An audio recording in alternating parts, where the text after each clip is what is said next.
The Advent Storybook, 25 Bible Stories Showing Why Jesus Came, by Laura Ritchie, illustrated by Ian Dale. Today is December 18th and day 18. Jonah. This is the story of Jonah and the whale. And I love all these illustrations, especially this one. Look how cool that is. Look at that ship. There's all the guys on the ship. There's the big splash. There's the big fish, and there's Jonah. And there's that fish being nice. I've always heard this story and really misinterpreted it.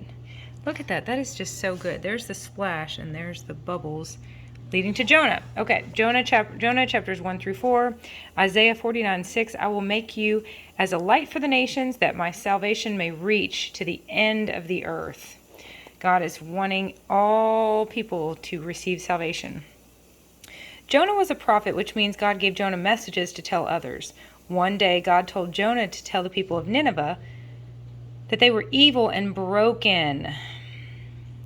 But Jonah refused. The people in Nineveh had done terrible things. Why should they get to hear God's message? Jonah knew God wanted to save them. You know, this reminds me of an interaction I had on YouTube earlier today where a guy was really accusing me just because I shared a Bible verse, a very simple Bible verse on the fruit of the Spirit, and he unleashed on me. Let's see. He just absolutely, it was just verbal vomit all over me about Christians and how hateful and judgmental and blah, blah, blah, blah, blah, blah, blah, blah, blah, and the Bible judges everything, and we're condemning people to hell, and y'all, and I thought, hold up, time out, I'm not a y'all, I'm just me. I can't condemn anybody to hell, and the Bible doesn't judge people, God does, but God also loves everybody and wants to save everyone. So I can see we are told in Scripture that unless you've accepted Christ, you are spiritually blind, and I can just see how blind some people are. Jonah knew God wanted to save them. Jonah got on a ship and went in the opposite direction. He tried to run away from God and his plan to rescue the Ninevites. God sent a storm with huge waves, a storm so big it almost broke the ship. Everyone on board cried to their lowercase gods for help. To their gods for help. Jonah told the sailors what to do. The men called out to Jonah's God, then threw Jonah into the sea. The storm stopped immediately, and those sailors believed in the one true God. And I have read this story, or at least I've heard it explained to me, that Jonah told these men, guys, this storm is totally my fault. So he told them, throw me over so that it will stop.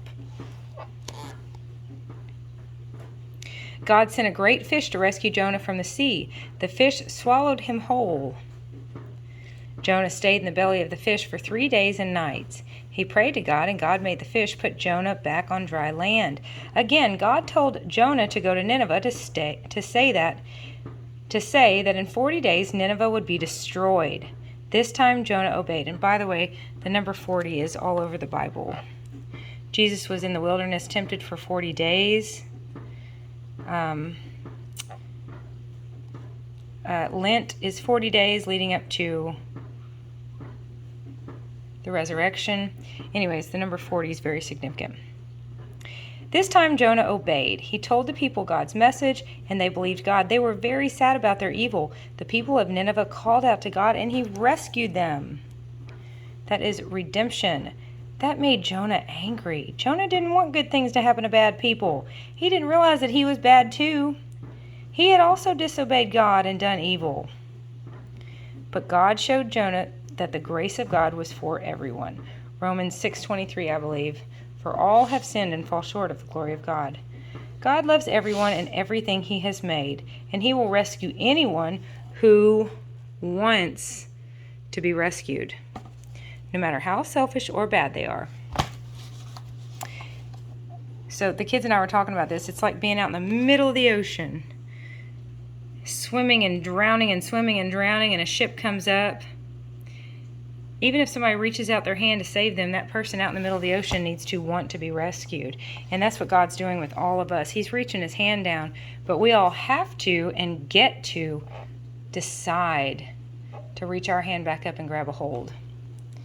Can you think of someone who needs to be rescued from bad things? How could you show that person God's love? My little Franklin thought of someone, and even though we're not in close proximity with them, one thing he could do is pray for them each night. That's it for today. Merry Christmas! It's 1 week away. Today's Sunday, Christmas is Sunday. Wow. I've got a couple things to do. Merry Christmas. I love you.